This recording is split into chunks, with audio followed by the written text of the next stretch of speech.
Morning.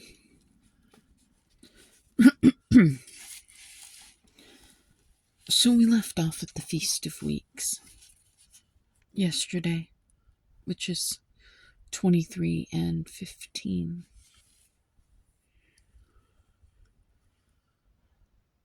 Sorry, excuse me.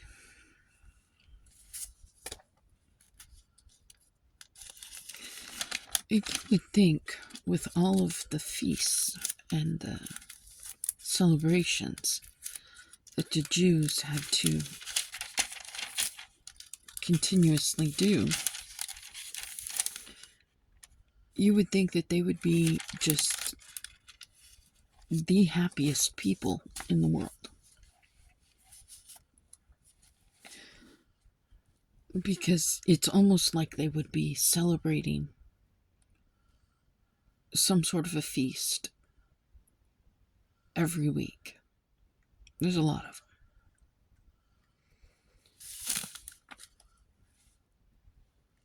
them. But we will find that they are not the most celebratory.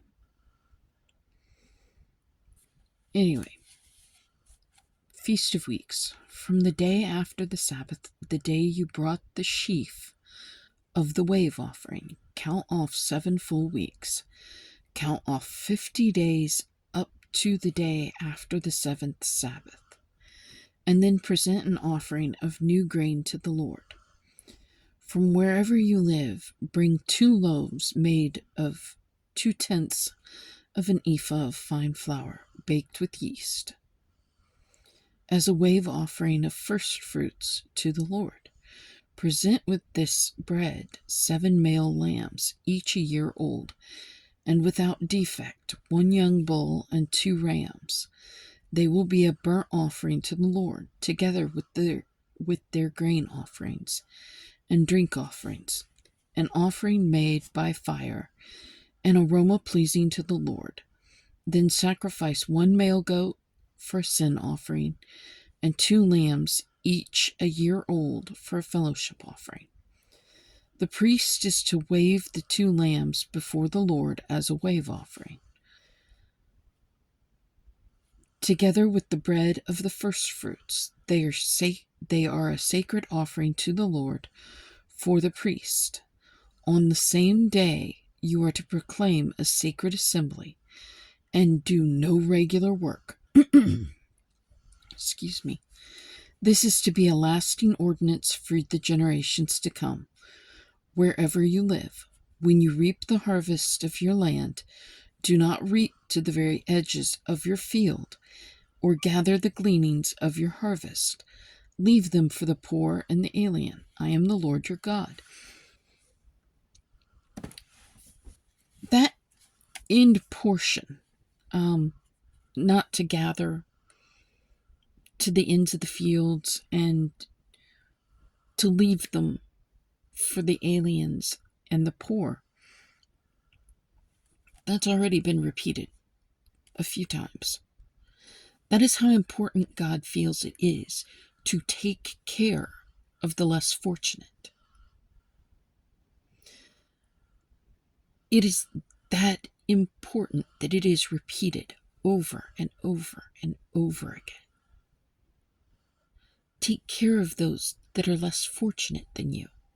Take care of those that don't have as much. Ensure that they don't starve. Ensure that they're not homeless. Ensure that they are clothed. Do what you can to provide for them. If you're not a farmer,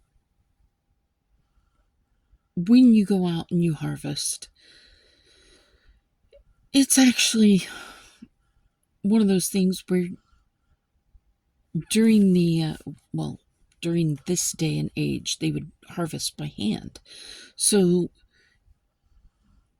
you would have these ends of the fields that just, would not get collected. They'd go out in the center and they'd start collecting and picking up grain and stuff of that nature. The outer edges were left for the impoverished. Those are the ones that wound up taking the brunt of the wind and the weather. The stuff on the inside was probably a little healthier because it was not taking as much beating from all the wind and things of that nature. So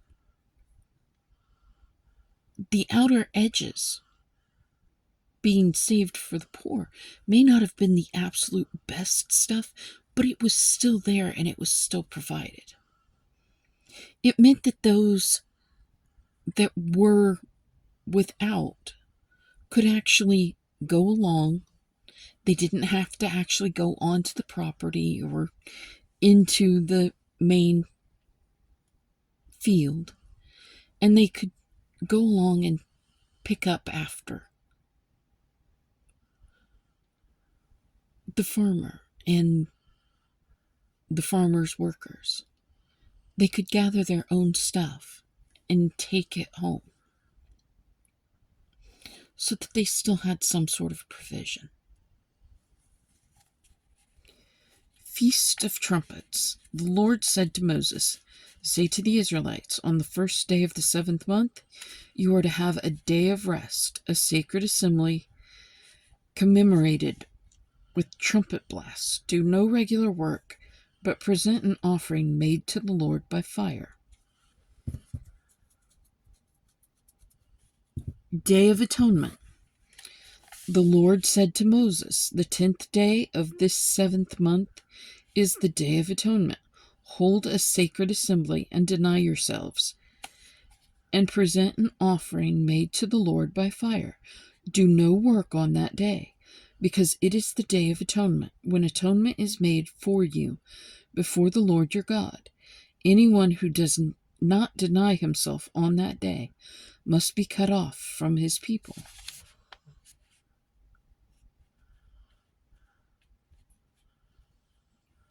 "I will destroy from among his people anyone who does any work on that day. You shall do no work at all. This is to be a lasting ordinance for the generations to come. Wherever you live, it is a Sabbath of rest for you, and you must deny yourselves from the evening of the 9th day of the month until the following evening. You are to observe your Sabbath." Okay, so denying yourself, that means fasting. Did you have to fast everything? No. Specific things, it was in accordance, like a lot of people do Lent now. It was in accordance with what you and God felt was right for you to fast that time. Most people generally fasted food. There are those that, like today, were probably ill and unable to fast food. So they would find something else to fast. And they would dedicate that to God for that day.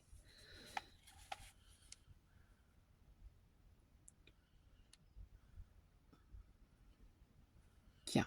And during any of these feasts, there was not to be any regular work done. There was not to be any gathering of the harvesting, sowing. None of that stuff was to be done. That was all stuff that was supposed to be held until the next day, away from the feast. And once again, we see 7 days. The number 7 is repeated throughout, over and over again. And again, you can focus on that, and you can find a numerical system throughout the Bible. But it's not the most important parts of it. 7 is a representation of perfection, completeness, and therefore considered a representation of God. Completeness. So you will see it over and over again, especially when it comes to the feasts.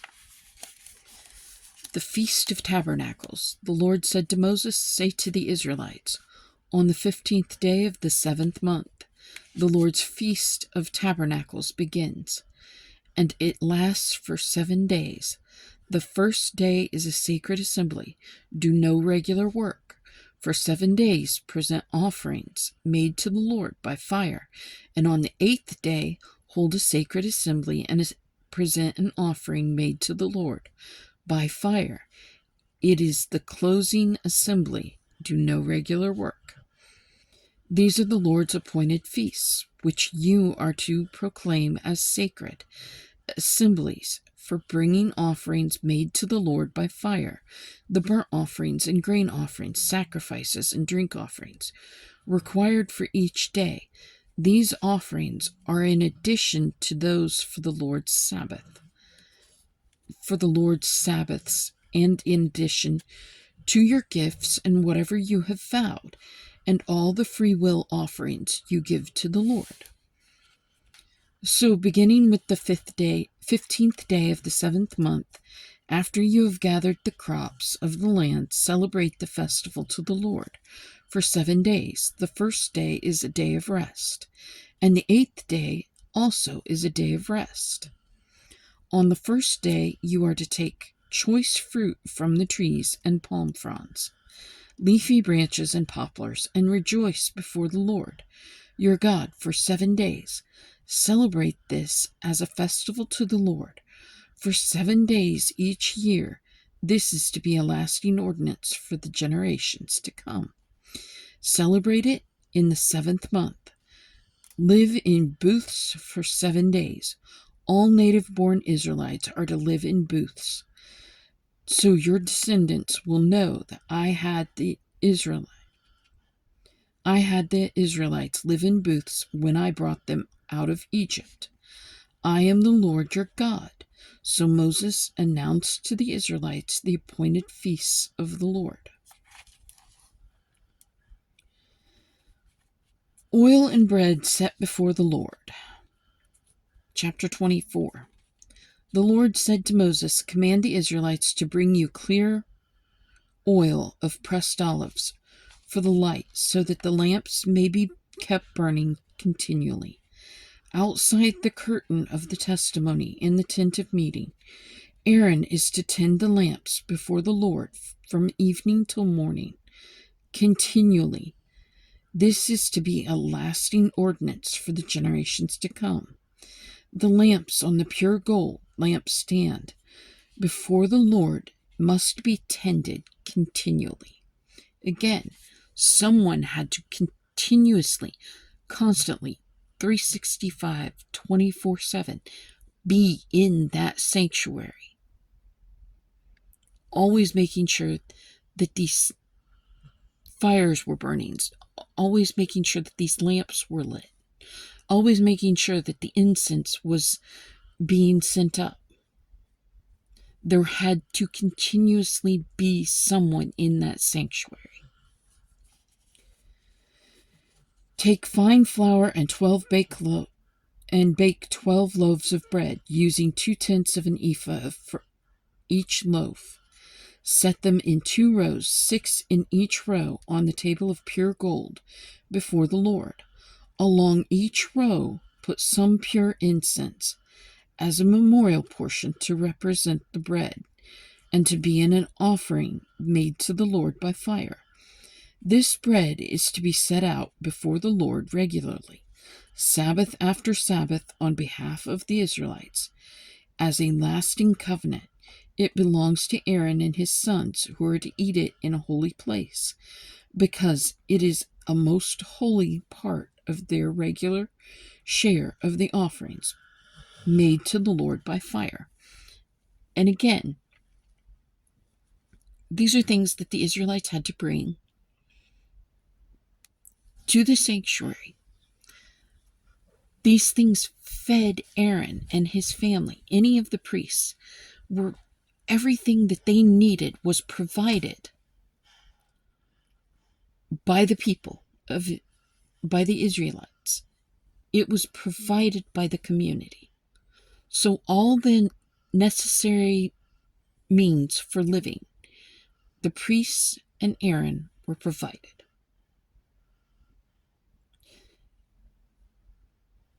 Aaron was not permitted to go and be among the people because he was holy to God.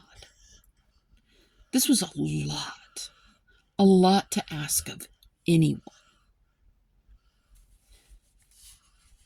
A blasphemer stoned. Now the son of an Israelite mother and an Egyptian father went out among the Israelites, and a fight broke out in the camp between him and an Israelite. The son of the Israelite woman blasphemed the name with a curse.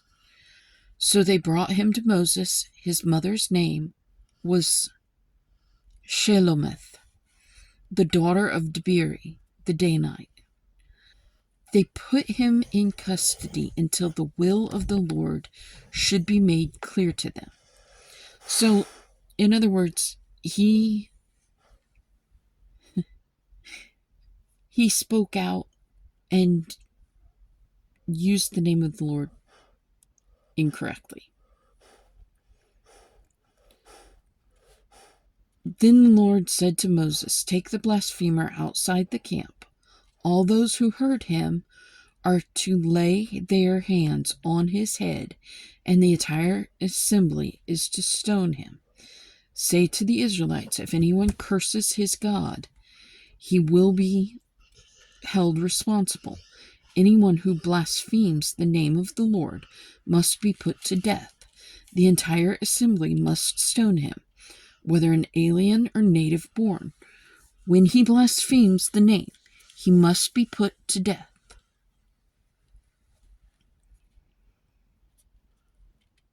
If anyone takes the life of a human being, he must be put to death. Anyone who takes the life of someone's animal must make restitution, life for life.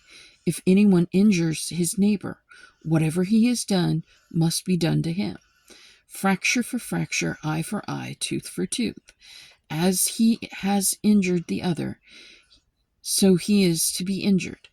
Whoever kills an animal must make restitution, but whoever kills a man must be put to death. You are to have the same law for the alien and the native born. I am the Lord your God. Okay, so there we see capital punishment being meted out for blaspheming. In other words, swearing against God, taking God's name in vain, using it inappropriately. And this does say, eye for eye, fracture for fracture, tooth for tooth. All of these things, bone for bone. The thing is again, Old Testament, we don't live under it anymore. It's a guide. It directs us to the New Testament. The New Testament is under Christ. We live in that New Testament. All of it is covered by the blood of Christ. Does that mean that we should continue to live sin for sin? Eye for eye, tooth for tooth? No. No. No. If someone kills an individual accidentally and they show remorse, then as hard as it may be to forgive, we should. Now, the legal civilization is wholly separate to God.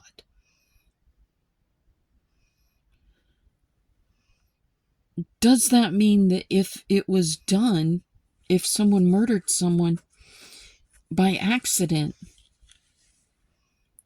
and they feel remorse, does that mean that they shouldn't make restitution? No, it doesn't. They should make some form of restitution to society. to the family of the killed individual. Now, if someone goes out and they intent on murder, do precisely that, they murder someone, have no remorse, and don't feel that they should have to pay any restitution, well then, that, they should pay the price for their crime. Because each individual in a community has a purpose, a meaning, a reason.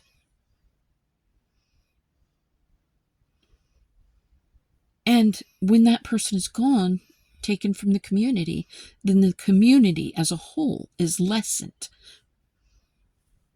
by their absence.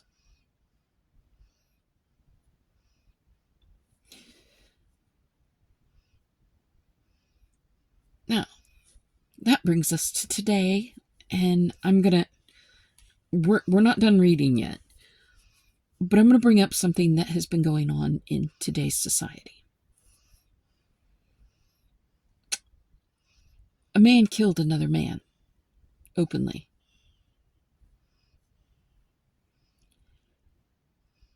Done in anger, with intent, with pre-planning. And many people, because they are so angry at the healthcare system that we live with today, they have not found it necessary to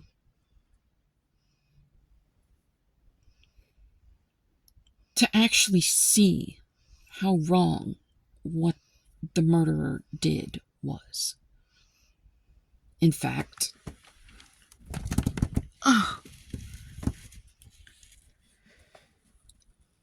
many people have been praising him and working to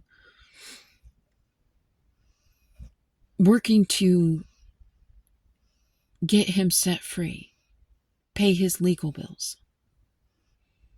If you have enough money to give to pay that man's legal bills, then you have enough money to do things like help the poor. And your money would be better spent in helping the poor. You're angry over the healthcare system. I get it. I do. In 2004, I had to file for bankruptcy. I lost everything. That is what bankruptcy actually is. It is when you have no money to continue paying bills. And you lose everything that you worked for. And I did. In 2004, I lost everything. I had medical bills. And I had insurance. At that time, I was working as an electrician, a union electrician. I had good insurance. But I had medical bills from some injuries that occurred that were just unbelievable. And they wound up pushing me into bankruptcy.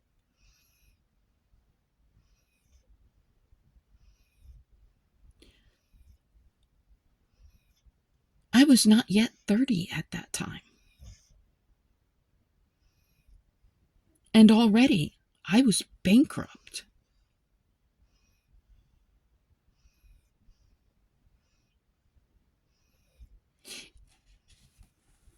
There are those that go bankrupt and have millions of dollars after their bankruptcy. They're still able to get loans. They're still able to go about their life. That's not bankruptcy. That's selfishness. That's using the system to benefit you. That's abusing the system so that it benefits you. And it is abusing the community at large. It is an abuse of those that cannot afford for you to abuse the system.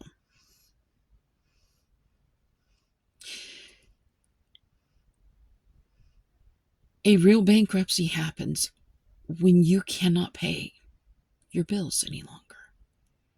And that is what happened to me. I had a dog that actually I had to surrender to a rescue organization. I had a cat that actually was dying.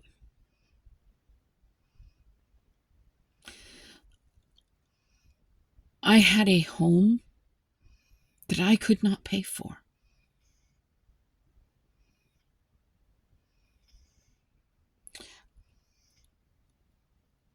I had possessions like clothes, shoes, books,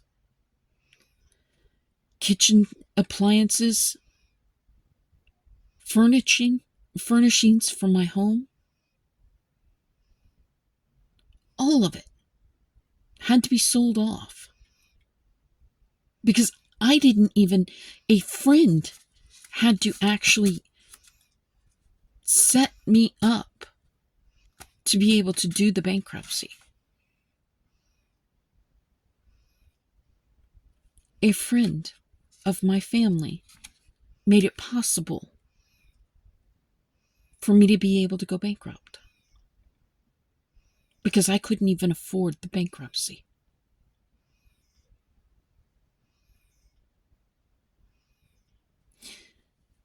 And it was primarily because of medical bills. I know what it is to feel battered by the system. I know it's hard. And I know what it is like to get angry over something like that. To feel like it's unfair and tilted. You're right, it is. And it's not tilted in the favor of the middle class or the poor. That's why it needs to be reworked. And it's not going to get reworked by putting people in office that have no understanding of what you are going through, that are abusing the system and therefore abusing you. It's not going to get reworked by murdering people. I want you to stop and think. All of you individuals that celebrate this guy having killed another person, I want you to think of how angry and how hurt and how upset you were. Because as liberals, you saw how wrong it was that conservatives were attacking Planned Parenthood, attacking facilities that provided health care for women. I want you to understand that you have just put yourself on the same level of extremism with the individuals that were attacking female health care facilities and killing doctors. You just put yourself on the same level as those individuals. If they made you mad because they were killing people that were providing health care, then you should have gotten mad at this man that killed another individual because of the healthcare system. I get that the CEO does wrong. I get that the insurance company does wrong. But doing wrong for wrong is not ever going to make a right. You're angry? Fine. Be angry. Get angry. Put that anger to good use at making that change. God gave you the emotion of anger. Feel it. Don't live in it.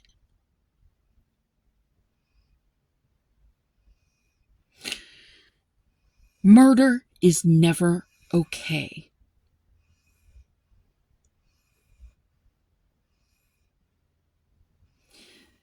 Do I feel that murder should be something that is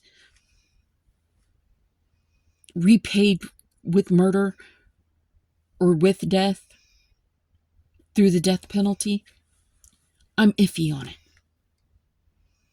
My personal feeling is if that person feels absolutely no remorse for what they did, then in reality, if they are proven guilty and they have absolutely no remorse, then yes, our law calls for the death penalty.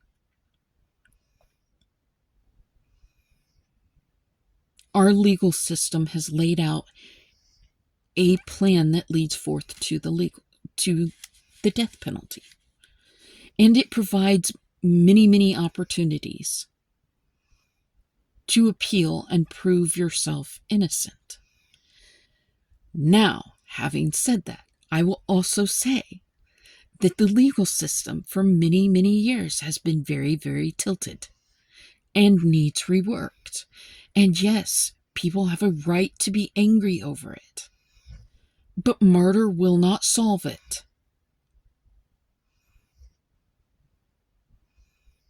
Killing someone is never the answer to the problem.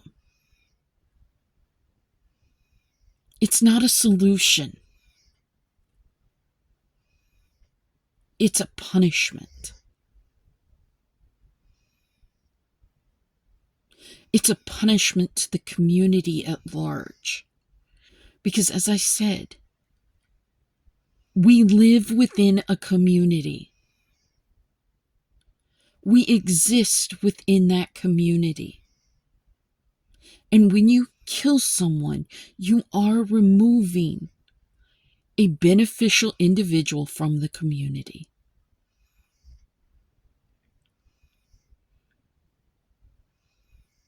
The death penalty is actually, in many ways,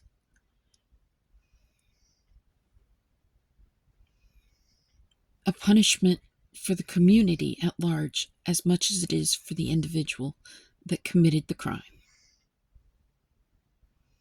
Because the community failed to protect one of its own from another of its own.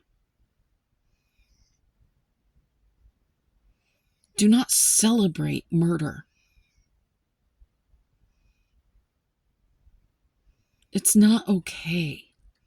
And I can't believe that we are so angry and so full of hate in America today that something as common sense as don't celebrate murder has to actually be said.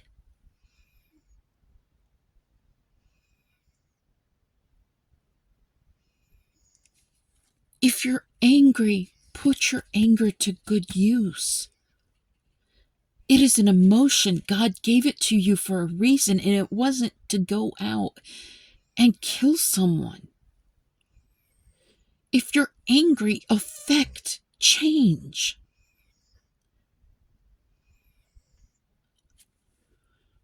We, the people, have more power than our government.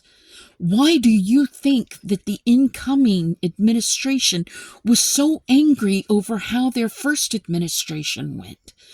Because the individual that is about to become the president again found out that the president doesn't actually have the power in America. The power lays in the hands of the people. And that power is being usurped through a very, very small minority of our government. We have the power to stand up against them and require that they do right. We should not do wrong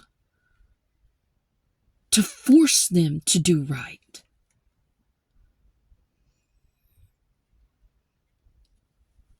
We live within a moral system.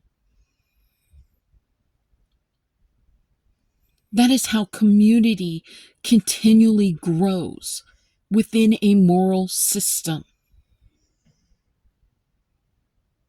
And just because there is a small minority of individuals that choose to abuse the system and have no morals whatsoever, does not mean that we should follow suit to obtain any kind of retribution. Absolutely not.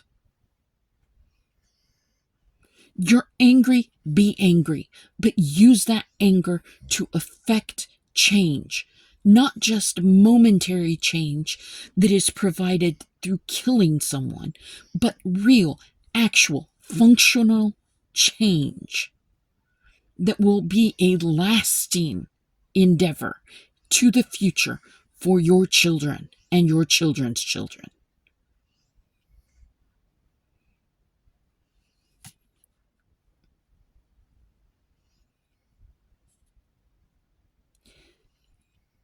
If you don't like where the government is, step up and run for office. If you believe that you can do it better, step up and run for office.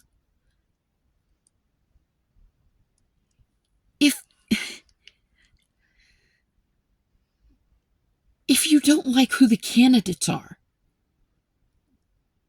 then work to find a better candidate.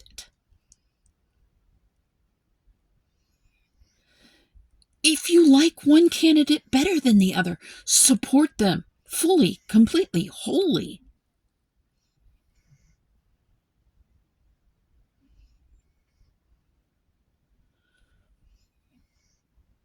But do not go out and kill people. That is not okay. That is not how you make a change.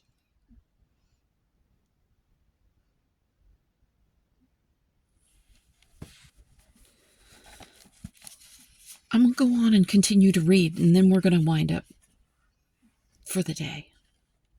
I'll get off my soapbox.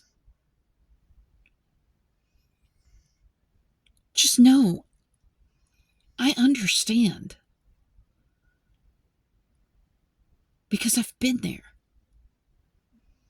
Like I said, I lost everything.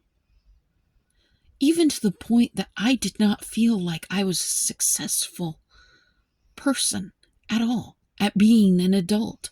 And I actually reached a point where I did not want to be single and try to make everything work financially. And I was wrong. Because it wasn't that I couldn't be an adult and take care of myself. It wasn't that I needed someone else there to take care of me.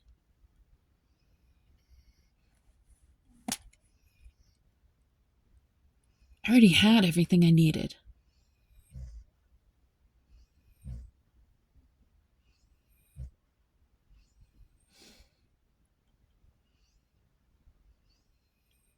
But what I had was a system that wasn't working for me.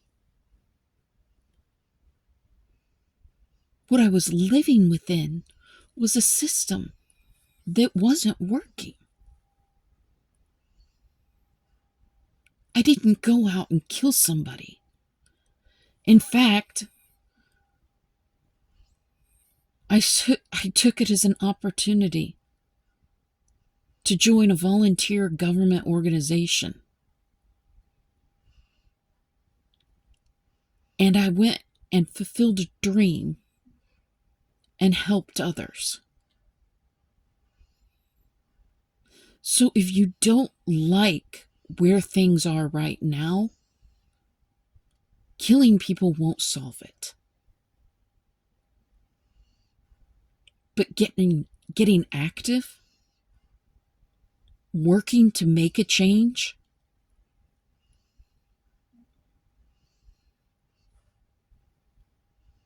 maybe that'll make all the change in the world you need.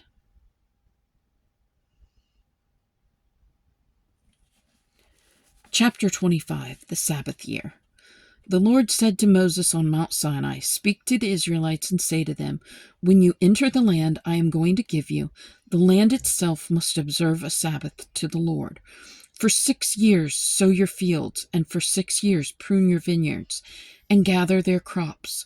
But in the 7th year the land is to have a Sabbath of rest, a Sabbath to the Lord. Do not sow your fields or prune your vineyards. Do not reap what grows of itself, or harvest the grapes of your untended vines. The land is to have a year of rest. Whatever the land yields during the Sabbath year will be food for you. For yourself, your manservant and your maidservant, and the hired worker and temporary resident who live among you, as well as for your livestock and the wild animals in your land. Whatever the land produces may be eaten. In the Sabbath year, the 7th year, the land was to be given a break. Any farmer will tell you that you can wear the land out. If you are continually planting and planting and planting and planting the same fields and the same crops over and over and over again, it will drain that plot of land of its nutrients. That's why you will find most farmers will plant one crop one year and a different crop the next. Or they'll plant one crop for so many years and then they'll plant a different crop for so many years. Because those different crops pull different nutrients from that land. They don't have to use as much fertilizers and things of that nature. They're able to actually produce things at a different rate on different nutrients and different soils. Well, the same soil. So essentially what happens is it gives the land a break. The year of Jubilee. Count off 7 Sabbaths of years, 7 times 7 years, so that the 7 Sabbaths of years amount to a period of 49 years. Then have the trumpet sounded everywhere on the 10th day of the 7th month, on the Day of Atonement. Sound the trumpet throughout your land. Consecrate the 50th year, and proclaim liberty throughout the land to all its inhabitants. It shall be a jubilee for you. Each one of you is to return to his family property, and each to his own clan. The 50th year shall be a jubilee for you. Do not sow and do not reap what grows of itself, or harvest the untended vines. For it is a jubilee and is to be holy for you. Eat only what is taken directly from the fields. So they're not supposed to actually gather and harvest and save up. What they're supposed to do is just go throughout, pick out what they need, take it in and eat it.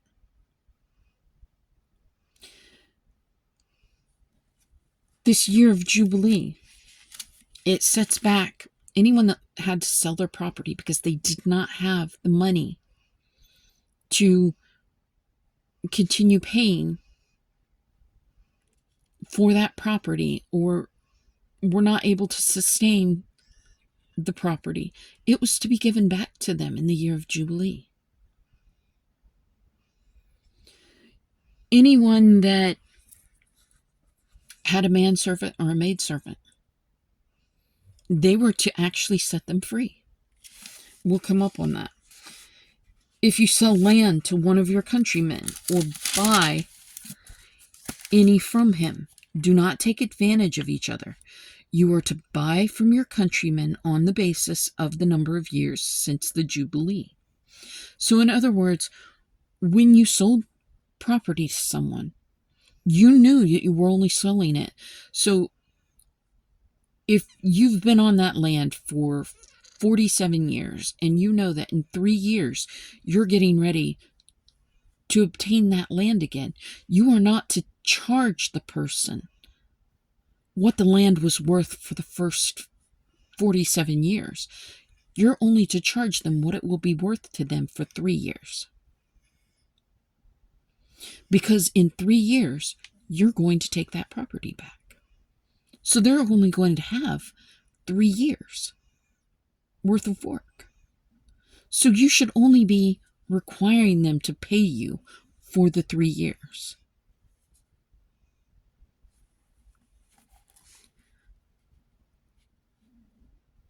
And he is to sell you on the basis of the number of years left for harvesting crops. When the years are many, you are to increase the price, and when the years are few, you are to decrease the price, because what he is really selling you is the number of crops. Do not take advantage of each other, but fear your God. I am the Lord your God. That applies to even today. Like I said, there are those that abuse the system that we have set up for ourselves. They abuse our laws. They abuse our codes. They should not be put into power. We should know better. And when something like that happens, because they are immoral and they use the system against us, then we should stand up and protest it.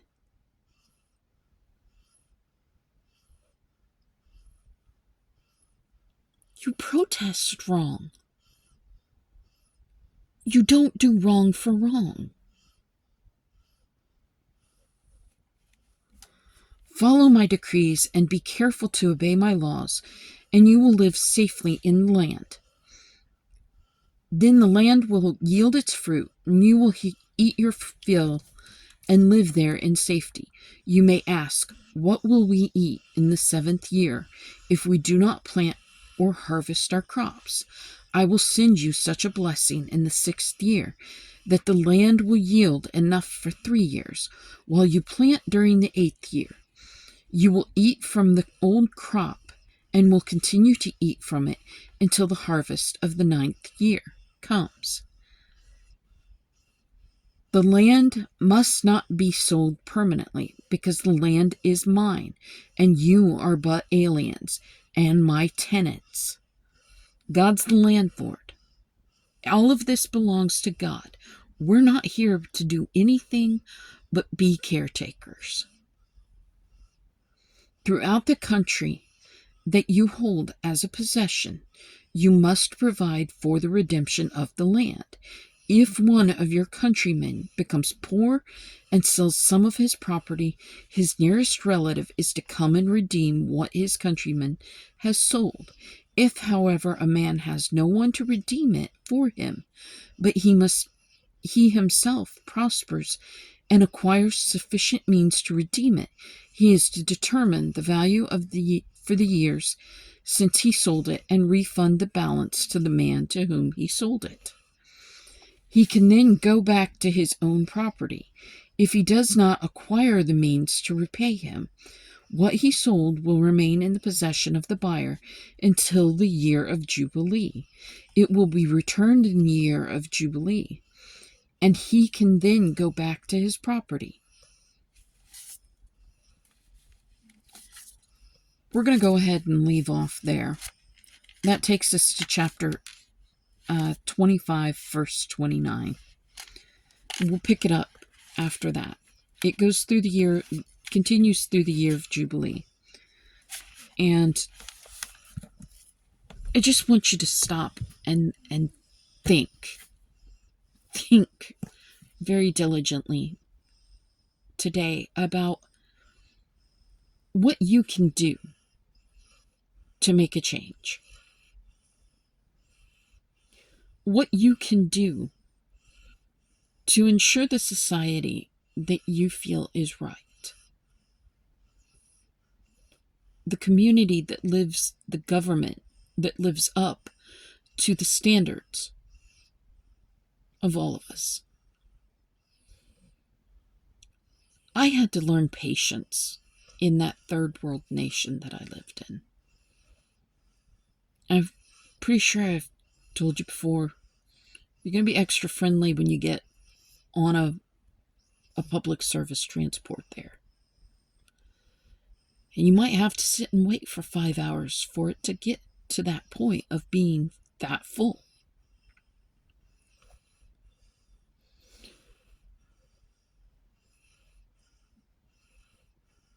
That's where I learned patience.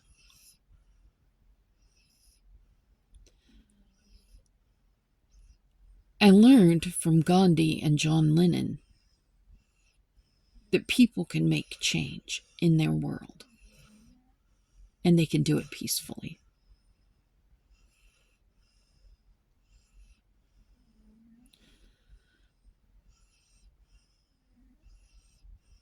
I learned that the government doesn't always work for us, but that doesn't mean that we give up on it. That means we become the government. And we move forward by stepping up and trying desperately hard to create the standard to which we can all live and we can all share in the bounties of this country. There are many things that need to be changed, many things that need to be worked on. Lacking patience isn't going to get it done. Change takes time. It's not easy. It takes a lot of time and it takes a lot of work. And I think all too often we've gotten to the point where things come to us very quick and very easy, and we think that everything should come that way. It's just not the way it's going to happen. I will also say that we are in the last gasp of a system that is not working for us. When things tend to get this tilted, this slanted towards one group or another, that is when change comes quickest. Because that is when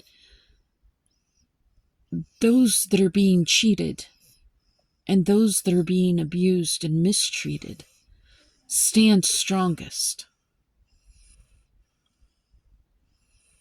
And they step to the plate and make the biggest change.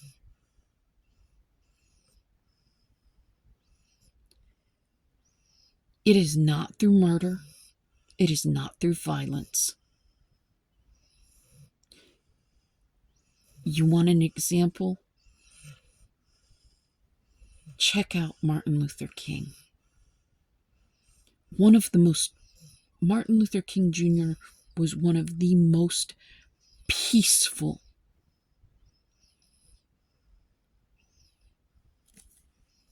creators of change. In fact, when I went and I read many books about individuals that changed their community and their world through their peaceful actions. I lived in a third world community, thousands of miles from America. And yet, even there, they knew Martin Luther King Jr. He was one of the greatest subjects of peace and change. The books I read, Mother Teresa, Martin Luther King Jr., Gandhi, Nelson Mandela. One point in time when I was before my bankruptcy, I made it a point to go through and read every couple of years books on or about or by those subjects that help to change the world. If you haven't read anything about their lives or by them, I would highly recommend it. Listen to it on audiobook. Do whatever you have to do, but get that information into you. Because that is how you actually affect some level of change in this world.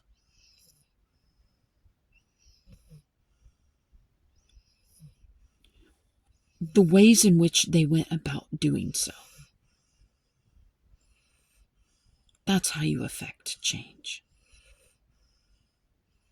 Murder doesn't do it. Supporting murder doesn't do it. It certainly is not being kind to yourself and others.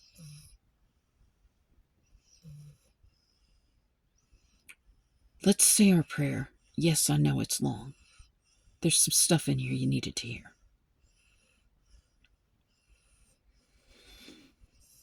God, my holy Lord, my King and Savior, maker of all creation, lover of my soul. We thank you, God, for giving us this day, for showing us your mercies and your graces, for bringing us forth into your presence, Lord. We ask that you be with us continually. Guide us through this day, Lord God. Show us how we can make a change that would lead us closer to you.